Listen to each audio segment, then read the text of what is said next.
Hello guys, welcome back to Amstein TV. In today's video, we are sharing with you the history of how Saint Nicholas became Santa Claus. Are you interested in the story? Full story of Saint Nicholas is in this video guys. Just endeavor to subscribe, like and share and listen to the story. Share your own viewpoints in the comment section. Let's go. From St. Nicholas to Santa Claus, the surprising origins of Kris Kringle.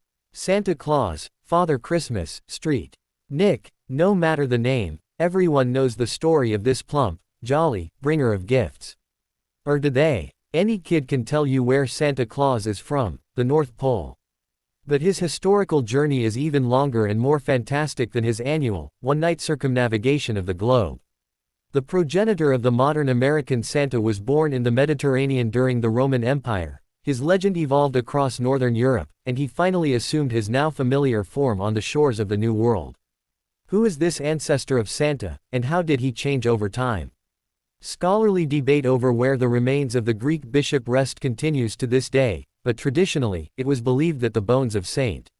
Nicholas were stolen by Italian sailors during the 11th century and taken to the crypt of the Basilica di San Nicola on the southeast coast of Italy. When the crypt was repaired in the 1950s, the saint's skull and bones were documented with X-ray photos and thousands of detailed measurements. For theories on other possible resting places of St. Nicholas, read, could the remains of Santa Claus be in this Turkish church? Caroline Wilkinson, a facial anthropologist at the University of Manchester, England, used these data and modern software simulations to create a modern reconstruction of the long-dead man.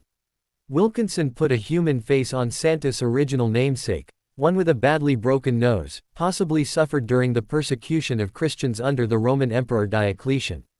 Much of her work is necessarily subject to interpretation. The size and shape of the facial muscles that once covered Nicholas's skull had to be inferred, and the shape of that skull itself was recreated from two-dimensional data. Digital artists added details that were based on best guesses, including the olive-toned skin most common among Greek Mediterraneans like Nicholas, brown eyes, and the gray hair of a 60-year-old man. We are bound to have lost some of the level of detail you would get by working from photographs, but we believe this is the closest we are ever going to get to him, Wilkinson said in the BBC Two feature film of the project entitled The Real Face of Santa. From bishop to gift giver. How did this Street Nicholas turn into the North Pole dwelling bringer of Christmas gifts? The original saint was a Greek born in the late 3rd century, around 280 AD. He became bishop of Myra, a small Roman town in modern Turkey. Nicholas was neither fat nor jolly but developed a reputation as a fiery, wiry, and defiant defender of church doctrine during the Great Persecution in 303, when Bibles were burned and priests made to renounce Christianity or face execution. Nicholas defied these edicts and spent years in prison before the Roman Emperor Constantine ended Christian persecution in 313 with the Edict of Milan. Nicholas's fame lived long after his death, on December 6 in the mid-4th century, around 343, because he was associated with many miracles, and reverence for him continues to this day independent of his Christmas connection. He is the protector of many types of people, from orphans to sailors to prisoners. Nicholas rose to prominence among the saints because he was the patron of so many groups. By about 1200, explained University of Manitoba historian Jerry Bowler, author of Santa Claus, a biography, he became known as a patron of children and magical gift bringer because of two great stories from his life. In the better-known tale, 3 young girls are saved from a life of prostitution when young Bishop Nicholas secretly delivers 3 bags of gold to their indebted father, which can be used for their dowries. The other story is not so well known now but was enormously well known in the Middle Ages, Bowler said. Nicholas entered an inn whose keeper had just murdered 3 boys and pickled their dismembered bodies in basement barrels. The bishop not only sensed the crime, but resurrected the victims as well. That's one of the things that made him the patron saint of children. For several hundred years, circa 1200 to 1500, St. Nicholas was the unchallenged bringer of gifts and the toast of celebrations centered around his feast day, December 6. The strict saint took on some aspects of earlier European deities, like the Roman Saturn or the Norse Odin, who appeared as white-bearded men and had magical powers like flight. He also ensured that kids towed the line by saying their prayers and practicing good behavior. But after the Protestant Reformation began in the 1500s, saints like Nicholas fell out of favor across much of Northern Europe. That was problematic, Bowler said. You still love your kids, but now who is going to bring them the gifts? Bowler said that, in many cases, that job fell to baby Jesus, and the date was moved to Christmas rather than December 6th. But the infant's carrying capacity is very limited, and he's not very scary either, Bowler said. So the Christ child was often given a scary helper to do the lugging of presents and the threatening of kids that doesn't seem appropriate coming from the baby Jesus.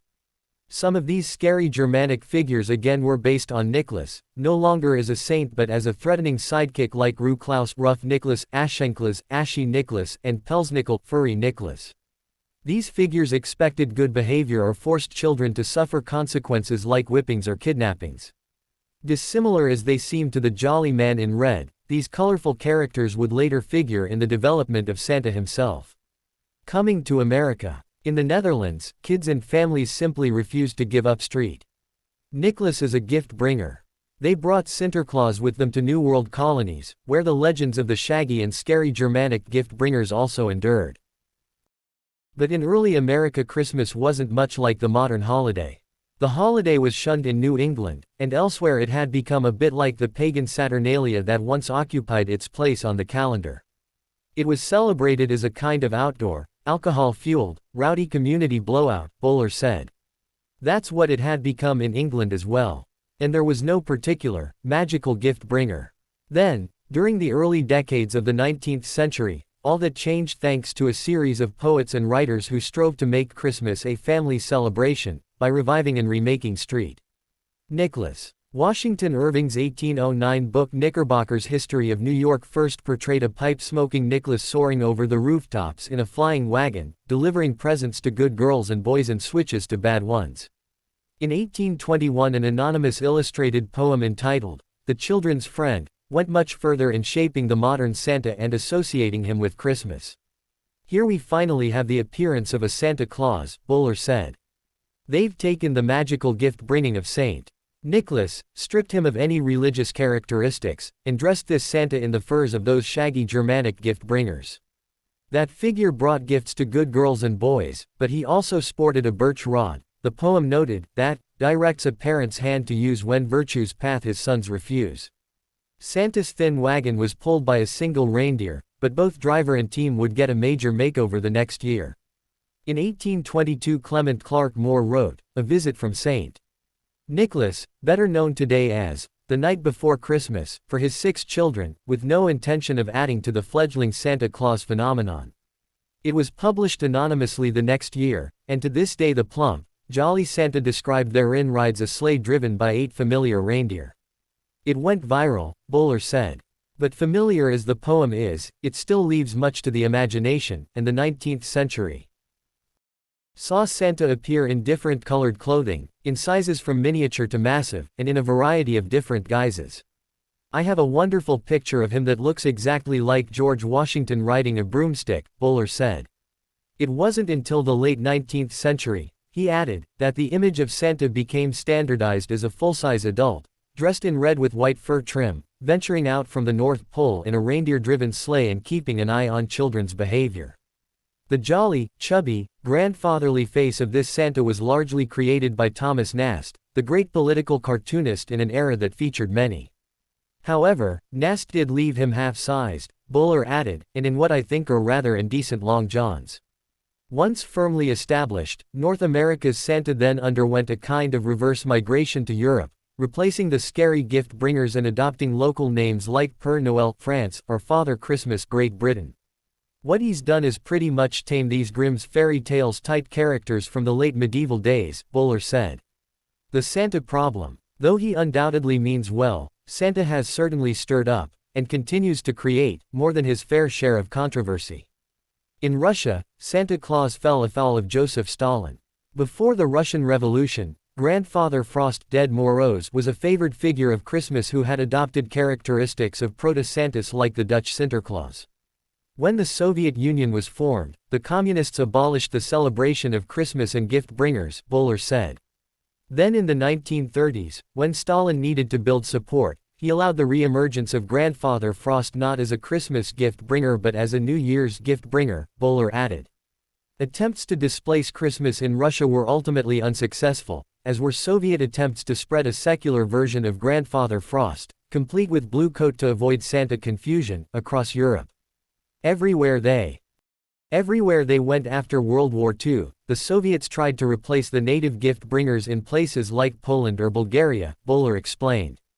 But local people just sort of held their noses until the Soviet Union collapsed in 1989 and returned to their own traditions. Santa remains a politicized figure around the world. American troops spread their version of the Jolly Man around the world in the years immediately following World War II, and he was generally welcomed, Bowler said, as a symbol of American generosity in rebuilding war-ravaged lands. Nowadays, however, people in many nations have Santa on their own naughty list, either because he represents the secular side of Christmas at the expense of the religious. Sometimes Santa is rejected because he's not a local. In places like the Czech Republic, the Netherlands, Austria, and Latin America, they all have very strong anti-Santa movements because they are trying to preserve their native Christmas gift bringers and customs, and protect them from the North American Santa, he said. Such efforts seem unlikely to stop a growing interest in Santa Claus, but their organizers may save him a few stops on his busy Christmas Eve schedule.